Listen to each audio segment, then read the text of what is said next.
Right, I think we're working again. My camera decided to just freeze on my face and it looked horrific. I don't know what happened there, but we're all back, we're working. So we're going to run through this first. As you can see, we're on the Gov UK website, my favourite place. I will show you back in a minute. Actually, let me open the link. So just a quick run through. As you can see, it's got a lot of information on it, lots of helpful information. Running a limited company, expenses, employees, debt, business premises, food and catering, labelling, handling food, transporting, food safety, definitely a good one for us bakers. I've already read through that. Licenses, sale of goods, setting up, tax. There's a lot of good info on there. So yeah, I will put all the links for everything down below, but Gov UK website is basically where it's all going to be. So setting up a business, we're going to run through step by step so that you get an understanding. If you are a complete beginner and you're just setting up your business, then this will be relevant. So you need to register your business, so you need to pick whether you are a sole trader, limited company or a partnership, and these are the differences. So I've already gone through this in various videos as the main difference that I see between them, and as you can see, the Gov UK website also agrees with me. So sole traders, it basically means that you are personally liable for your business debts and all of the accounting responsibilities because you are your own business, whereas limited companies is a company, so it's a separate entity, so all of the finances are separate to you. Any debts are labelled as, say, Sweet Things by Amy, they're not labelled as Amy Page. So it means if you were to go bankrupt or you had any debts, they would come to you because you'd be the CEO, but it would mean that you wouldn't get a black mark on your personal record. And it says there are more reporting and management responsibilities. This is because usually you have employees. As a CEO or whatever role you take in the limited company, there are more responsibilities to that. And then it also mentions about using an accountant, or you can set up the company yourself. So because it's a company, typically you have extra people involved, whereas sole traders is typically sort of a one-man band. Then partnership, as it says, is the simplest way for 2 or more people to run a business. So it basically means that you are a joint entity, you all share the business debts, you all share the responsibilities, the responsibility of submitting tax, all that kind of stuff is put on all 3 of you. It's not under one person's name. So there are little bits of extra information. So responsibilities, depending on what your business does, and it says a few things to check if you need. So I've put a little list together myself. So register your business, food hygiene rating, which we will go through, insurance. I get mine with Simply Business. If you type it into Google, it will come up straight away. And then you also need to register for self-assessment if you have gone over the tax bracket, which most people will because it's only £1,000. So before you start your business, you need to check for licenses and permits. So depending on whether you're selling food, anything like that. So your responsibility would be insurance and your food hygiene. So as it says, insurance, and then it's got rules that you must follow if you're selling goods online, abroad, for store or personal use. And then there'll be different like copyright laws, all that kind of stuff to do with selling different things, which is why you have to look it up. That's why you can't just start a business. It's a lot more complicated than that because there are licenses and rules that are in place. So where you work, and then it's just got different responsibilities whether you run your business from home or you rent somewhere. If you rent or buy a property, business rates, offices, property expenses, all that kind of stuff. Then there's taking on people to help, which I don't think you need to sort of worry about yet. Becoming an employer, so payroll, national insurance, and there's basically links on here. So all the blue bits of writing. If you click on it, it will send you to a link, and that will basically tell you on the Gov website what you need to do for that. So you can, there is a section for employees, so then you can go onto that and figure out, if you have employees, whether you need what tax you have to pay, national insurance, pension, sick pay, all that kind of stuff, and it will help you out in that sense. I don't have any employees, so I don't have to worry about that. So that is the setting up a business quick run through. Then this is the food business registration. So apply for this license, you put in your postcode, and then you basically fill out all of your business details, your location, what you sell. If you want me to do a detailed video on how to register, just like a quick, it will be quick because it's not too like extensive, but if you want me to go through it, just let me know and I will. But basically you put in all of your details regarding your business, and they ask you a few questions, and then they will get back to you. So it's free to register. You're meant to register 28 days before opening. This has changed because of COVID. Most of them will just tell you that you can trade immediately, but obviously do wait to hear what they say. And basically, if you are selling food, you need to register.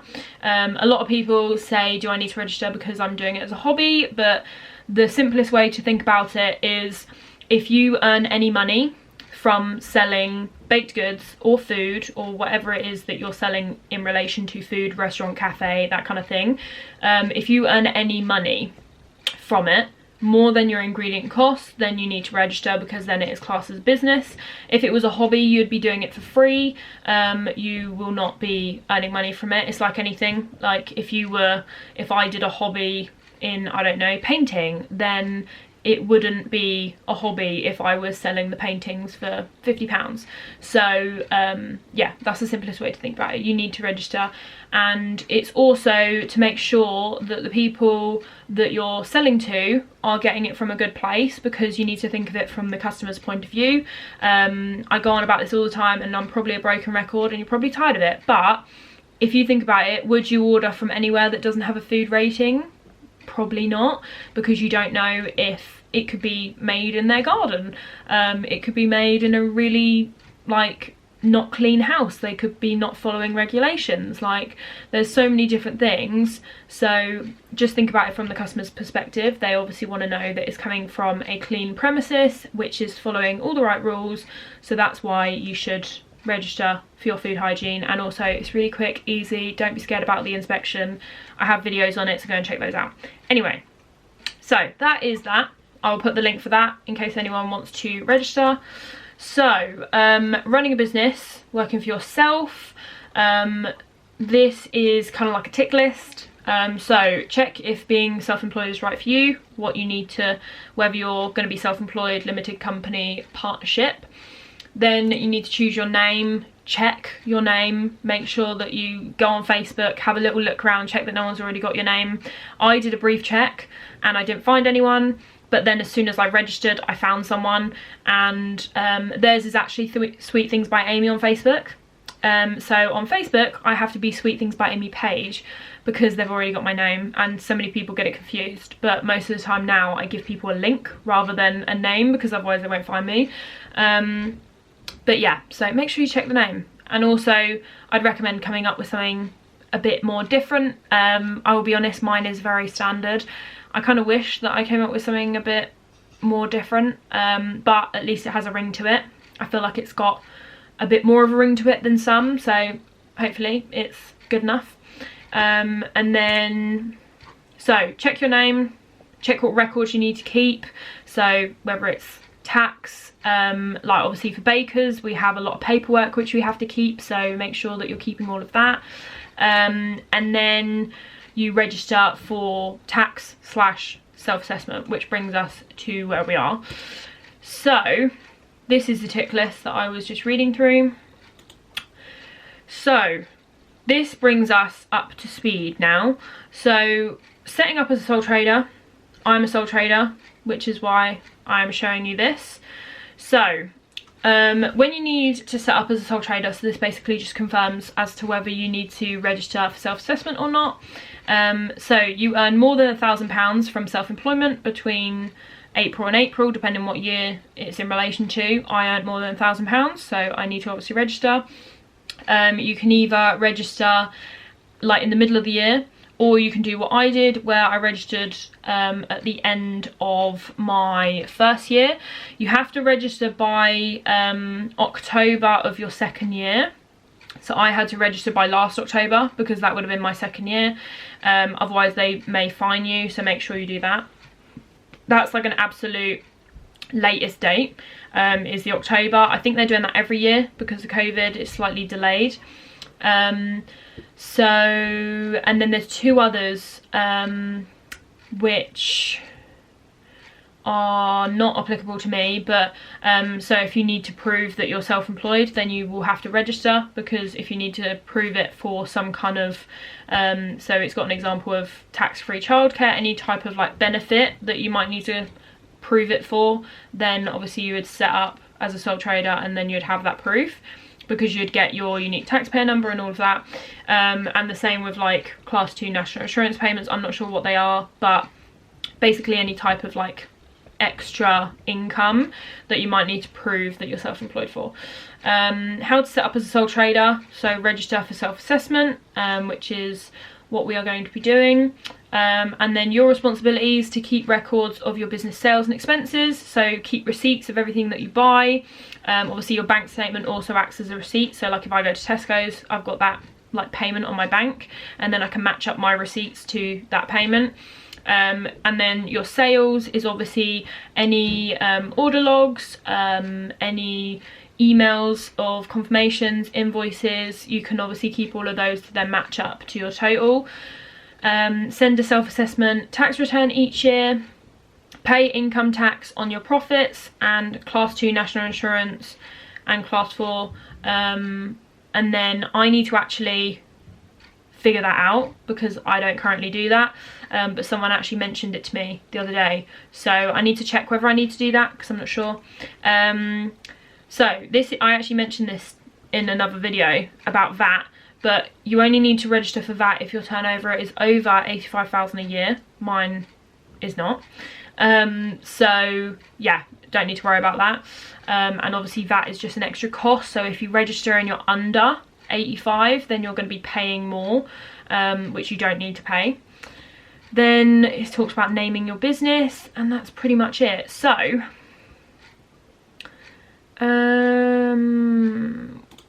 I wanted to set up as a sole trader. Where is the link?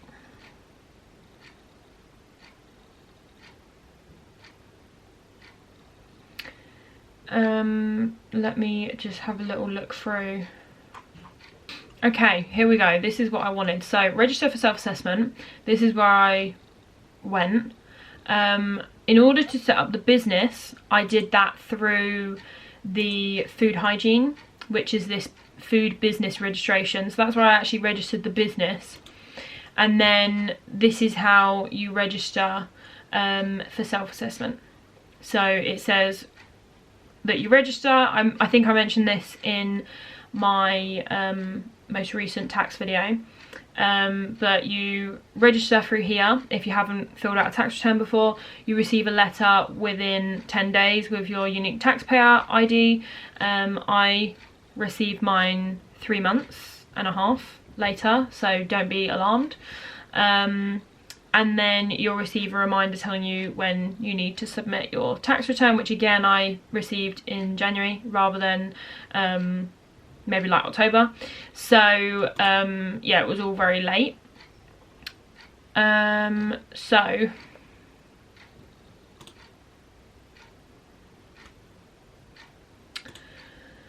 I'm just logging in to see whether anything has changed.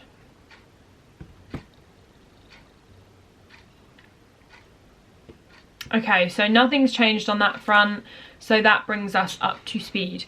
So yeah, to actually set up as being self-employed, you need to actually go through the self-assessment kind of section that we did in the last video. I'm going to run through this.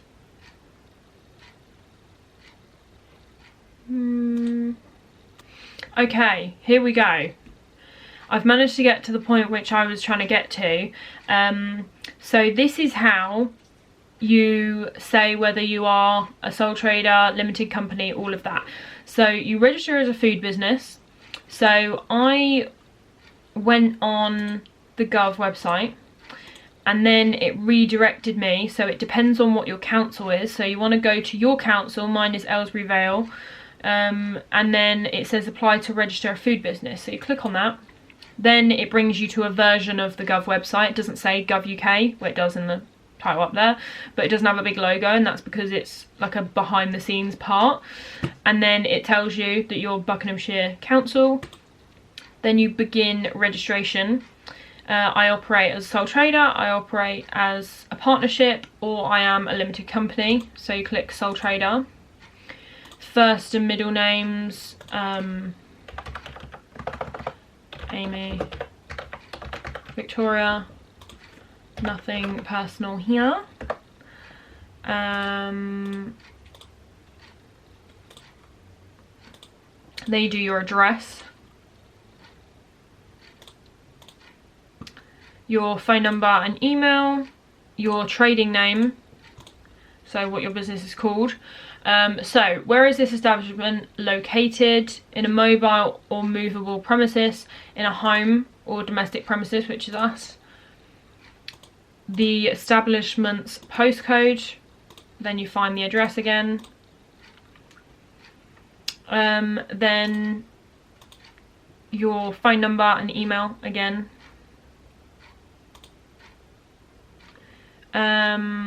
Is this establishment already trading? You say yes or no. I believe I said no because I hadn't started. Then you put when you want to start, so maybe like the 1st of Feb.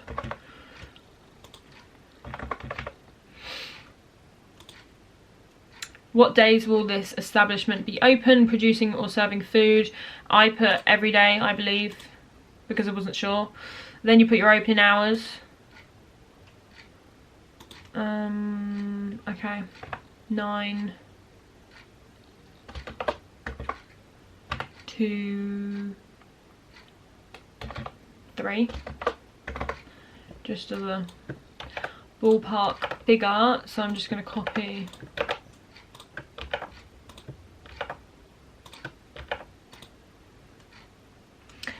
Who will this establishment supply to? Supply to other businesses or directly to end consumers? Mine is end consumers.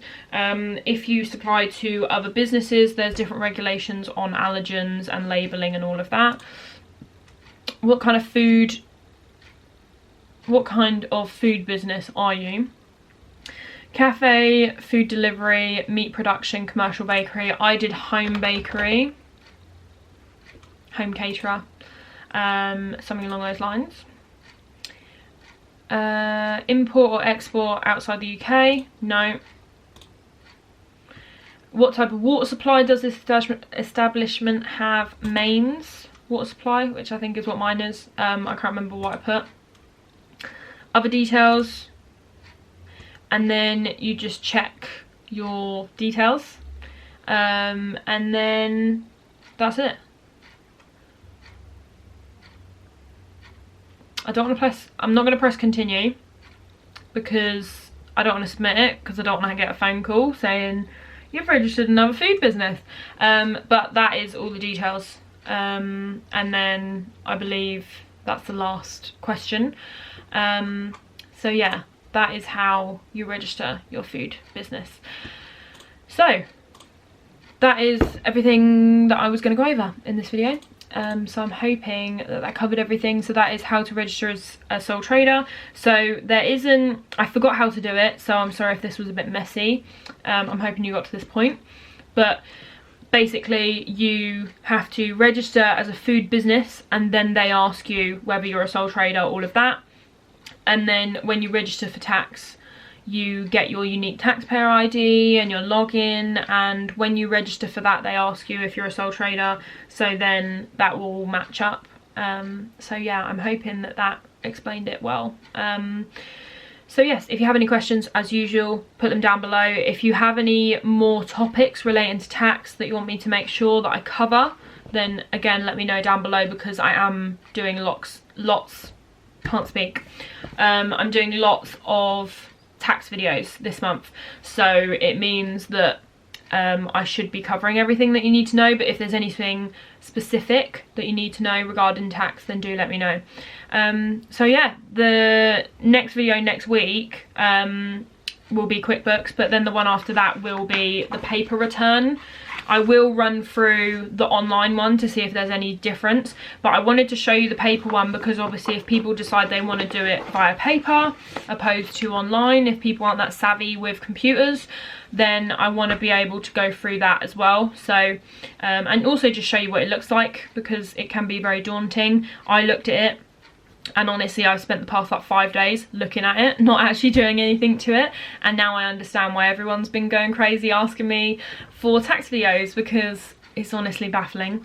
But yeah, hopefully I will get you a video very, very soon on the actual tax return, because it is very, very complicated.